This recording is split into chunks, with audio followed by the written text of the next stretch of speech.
ગીર વિસ્તારની લોકમાતા મચુંદરી નદી વિશે પૌરાણિક કથા પ્રાપ્ત થાય છે. આ પૌરાણિક કથા મુજબ દેવસ્થળ આગળ ઋષિઓનો આશ્રમ હતો. ત્યાં નદીના હોવાની ઋષિઓને સ્નાન વિધિમાં તકલીફ પડતી હોવાથી ઋષિઓને બ્રહ્માનો પ્રાર્થના કરી. બ્રહ્માણે ગંગા, યમુના, સરસ્વતી, ચંદ્રભાગા, નર્મદા, ગંડકી, તાપી, ગોદાવરી, ક્ષિપા, ભાર્ગવતી આદિ નદીઓને આદેશ આપ્યો કે તમો સહુ દેવસ્થળ આગળ પૃથ્વી તળમાં પ્રગટો.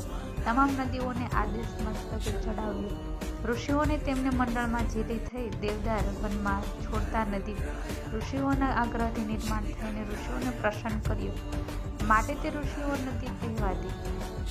ઋષિતેયો નદી વિષયકના પૌરાણિક કથાનો આધાર બીજ મહાભારતની ગંગા નદીની ઉત્પત્તિ વિષયક કથામાં રહેલ છે. સગર રાજાના અશ્વમેઘ ઇન્દ્રને ઇન્દ્રાશિષ ખોવાથી બીકથી કપિલ મુનિ તરફ અવિવેક દર્શાવ્યો. કપિલ મુનિની દ્રષ્ટિ પડતા તેઓ બધા બળીને ભસ્મ થઈ ગયા. સગર રાજાના અવસાન બાદ તેમનો પૌરાણિક અંશુમાનને તપોબળથી અશ્વત્થો પાછો મેળવી લીધો, પણ 60,000 પૂર્વજનો જીવિત ન કરી શક્યા. દિલીપના પુત્ર ભગીરથે તપથી શિવને પ્રસન્ન કર્યા. આથી તેમને મુક્ત પણ ગંગાના વેગથી જાહ્નવી ઋષિઓના આશ્રમ તણાઈ તેઓ આખી નદીને પી ગયા. વળી ભગીરથે તપ કરી ઋષિઓને પ્રસન્ન કરતા તેણે ગંગાને મુક્ત કરી. આથી ગંગા જાણથી ઓળખાય છે. અંતે ગંગા સગર રાજાના 60,000 પુત્રોને જીવિત કર્યા.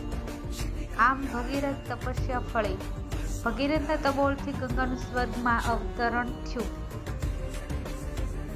ભગીરથ પણ કહેવાય છે. આથી તેમને ઓળખવામાં આવે છે.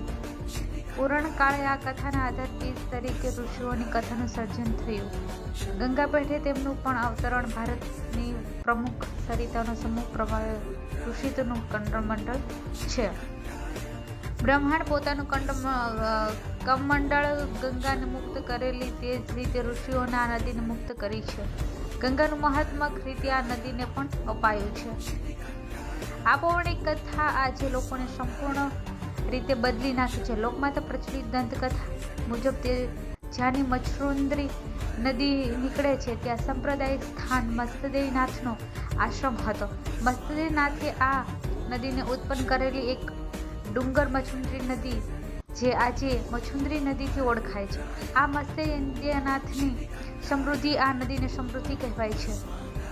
એટલે જ આપણે મચુંદરી નદી તરીકે ઓળખવામાં આવે છે. આજે આ નાથ સંપ્રદાયની અસર સૂચવતી દંતકથાને પૌરાણિક કથાનું સ્થાન આપેલું છે.